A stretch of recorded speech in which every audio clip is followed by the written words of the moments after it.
Hello everyone, welcome back to my YouTube channel, The Historia Arc, where history connects and evolves. So आज हम study करने वाले हैं इग्नू के MA हिस्ट्री प्रोग्राम के सब्जेक्ट MHI 101 का नेक्स्ट चैप्टर। सो चलिए शुरू करते हैं। तो कौन से युग? जब हम ये शब्द सुनते हैं तो शायद दिमाग में सिर्फ एक धातु आती है ना? लेकिन ये कहानी सिर्फ कांसे की नहीं है। नहीं, ये उससे कई कई ज्यादा बड़ी थी। ये एक पूरे समाज के कायापलट की कहानी है। एक ऐसा दौर जिसने इंसानी दुनिया की शक्ल ही बदल दी। असल में ये वो वक्त था जब इंसान ने पहली बार सभ्यता की नींव रखी। तो फिर सवाल ये उठता है कि एक सभ्यता बनाने के लिए आखिर चाहिए क्या होता है? ये एक बहुत बड़ा सवाल है और आज के इस विश्लेषण में हम इसी की तह तक जाने की कोशिश करेंगे। चलिए देखते हैं कि हमारा सफर कैसा रहेगा। हम पहली शहरी क्रांति से शुरू करेंगे, फिर देखेंगे कि पहले शहर कैसे बने, व्यापार ने कैसे सब कुछ बदल दिया, लिखने की कला क्यों जरूरी हुई और आखिर में जानेंगे कि इन सब ने मिलकर एक बिल्कुल नए समाज को कैसे जन्म दिया। तो चलिए अपनी यात्रा शुरू करते हैं। हमारा पहला पड़ाव है शहरी क्रांति। ये एक ऐसा आइडिया था जिसने मानव इतिहास की दिशा को हमेशा हमेशा के लिए बदल कर रख दिया। देखिए, शहरी क्रांति का मतलब सिर्फ ये नहीं था कि गांव बड़े हो गए। नहीं, ये तो जीने और समाज को चलाने के तरीके में एक बुनियादी बदलाव था। लोग अब सिर्फ खून के रिश्तों से नहीं, बल्कि एक दूसरे पर अपनी जरूरत के लिए निर्भर रहने लगे थे। और इस क्रांति का सबसे बड़ा, सबसे साफ सबूत क्या था? वो थे शहर। ये सिर्फ बस्तियां नहीं थीं, ये तो सभ्यता के नए नए पावर सेंटर थे। शहर यूं ही अचानक नहीं बन गए।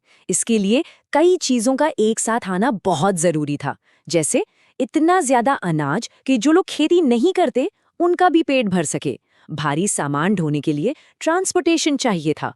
और हाँ, अलग अलग काम के माहिर लोग भी, जैसे धातु बनाने वाले, प्रशासन संभालने वाले या मोहरे तराशने वाले। और इन सबको एक साथ लाने के लिए एक शासक वर्ग की जरूरत थी। और दिलचस्प बात यह है कि हर जगह शहर एक जैसे नहीं थे। मेसोपोटामिया में उरूक जैसे शहर गांवों को अपने अंदर समाते हुए धीरे धीरे बड़े हुए। वहीं सिंधु घाटी में मोहनजोदड़ो जैसे शहर, वो तो पूरी प्लानिंग के साथ बनाए गए थे, जहां बेहतरीन सड़कें और नालियां थीं। और मिस्र में, वहां तो पिरामिडों के पास खास मकसद से शहर बसाए जाते थे। उरुक जैसे शहर कितने विशाल थे, इसका अंदाजा गिलगमेश महाकाव्य के इन शब्दों से लगाया जा सकता है। ये सिर्फ रहने की जगह नहीं थी, बल्कि अपनी ताकत और पहचान का एक जबरदस्त ऐलान था। इन नए शहरों ने चीजों की एक ऐसी मांग पैदा कर दी जो पहले कभी थी ही नहीं। अब इस मांग को पूरा करने के लिए एक नए इंजन की जरूरत थी, और वो इंजन था व्यापार। लेकिन एक मिनट, कांस्य युग का व्यापार आज के जैसा नहीं था। ये ज्यादातर शासक वर्ग की तरफ से चलाए जाने वाले मिशन होते थे। मकसद मुनाफा कमाना नहीं, बल्कि जरूरी और कीमती सामान हासिल करना था। और शासकों की शॉपिंग लिस्ट तो देखिए जरा। सोचिए, अफगानिस्तान से गहरा नीला लाजवर्द पत्थर, लेबनान से देवदार की खुशबूदार लकड़ी और सिंधु घाटी से खूबसूरत मनके। ये सारा कीमती सामान हजारों मील दूर से इन नए शहरों तक पहुंचता था। तो इतने बड़े पैमाने पर लेन देन को मैनेज कैसे किया जाता था? जवाब इस छोटी सी चीज में छिपा है, बेलनाकार मोहर। ये मोहरें एक तरह से ऑफिशियल सिग्नेचर थी, जो गारंटी देती थी कि सामान असली है और उसके साथ कोई छेड़छाड़ नहीं हुई है। इससे बेहतर समझने के लिए हरखुफ की कहानी देखते हैं। ये मिस्र का एक अधिकारी था जिसे नूबिया भेजा गया। वो महीनों तक वहां रहा, कीमती सामान इकट्ठा किया, और जब 300 गधों पर खजाना लादकर लौटा तो फिरौन ने खुद उसका शाही स्वागत किया। ये राज्य प्रायोजित मिशन का एक बेहतरीन उदाहरण है। शहर और व्यापार, इन सब ने मिलकर दुनिया को बहुत जटिल बना दिया था। अब इस सारी कॉम्प्लेक्सिटी को संभालने के लिए एक बिल्कुल नए औजार की जरूरत थी। एक ऐसा औजार जो इतिहास को हमेशा के लिए बदलने वाला था। जरा सोचिए, इतना सारा सामान आ रहा है, जा रहा है, मजदूरों को राशन दिया जा रहा है। इतनी सारी जानकारी को सिर्फ याद रखना तो नामुमकिन था। तो सवाल ये था कि इन सब का हिसाब आखिर रखा कैसे जाए? और इस बहुत बड़ी समस्या का जवाब था लेखन, यानी लिखने की कला। और ये कमाल का आविष्कार सिर्फ एक जगह नहीं हुआ।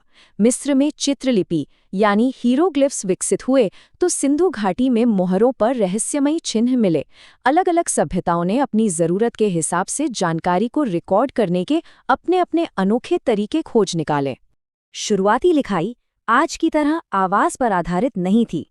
इसमें हर निशान का मतलब एक पूरा शब्द या एक पूरा आइडिया होता था। इसे ही लोगोग्राफिक लिपि कहते हैं।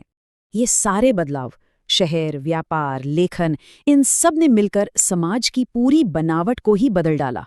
ये शायद सबसे बड़ा बदलाव था। सदियों से समाज की बुनियाद रिश्तेदारी और कबीले पर टिकी थी, पर अब एक नई ताकत का जन्म हुआ, राज्य। अब किसी की पहचान सिर्फ उसके परिवार से नहीं, बल्कि उस बड़े से सामाजिक पिरामिड में उसकी जगह से तय होती थी, जिसके सबसे ऊपर शासक वर्ग बैठा था। और इस नए सिस्टम में एक आम आदमी कहाँ था? सुमेर में एक मजदूर को महीने में 48 लीटर आटा राशन के तौर पर मिलता था। ध्यान दीजिए, ये तनख्वाह नहीं थी, ये बस जिंदा रहने का एक जरिया था जो राज्य से देता था। ये विचार इतना मजबूत था कि मिस्र के लोग मानते थे कि मरने के बाद भी उन्हें राज्य के लिए काम करना पड़ेगा। इसीलिए वो अपने साथ उशाबती नाम की छोटी छोटी मूर्तियां दफनाते थे, ताकि वो परलोक में उनकी जगह काम कर सकें। तो ये विशाल पिरामिड और शहर की दीवारें बनी कैसे? तरीका सीधा था। राजा हुक्म देता, हजारों लोगों को काम पर बुला लिया जाता, राज्य उन्हें औजार और राशन देता, और फिर उनके सामूहिक श्रम से इतिहास के वो महान स्मारक खड़े हो जाते। ये अनिवार्य श्रम था। ये सभ्यता बनाने की कीमत थी, जिसे आम लोगों ने अपने पसीने और मेहनत से चुकाया था। तो शहरी क्रांति ने हमें सभ्यता दी, इसमें कोई शक नहीं। लेकिन ये हमें एक बहुत ज़रूरी सवाल पर लाकर छोड़ देती है। इन शानदार उपलब्धियों के पीछे एक आम इंसान की जिंदगी असल में कैसी थी? इस नई दुनिया जिसे हम सभ्यता कहते हैं, कि असली कीमत क्या थी? So thank you for watching. अगर आपको ये वीडियो हेल्पफुल लगा तो please like, share and subscribe to support the channel and join our Telegram community for notes and updates. Link is in the description box and comment section. Thank you.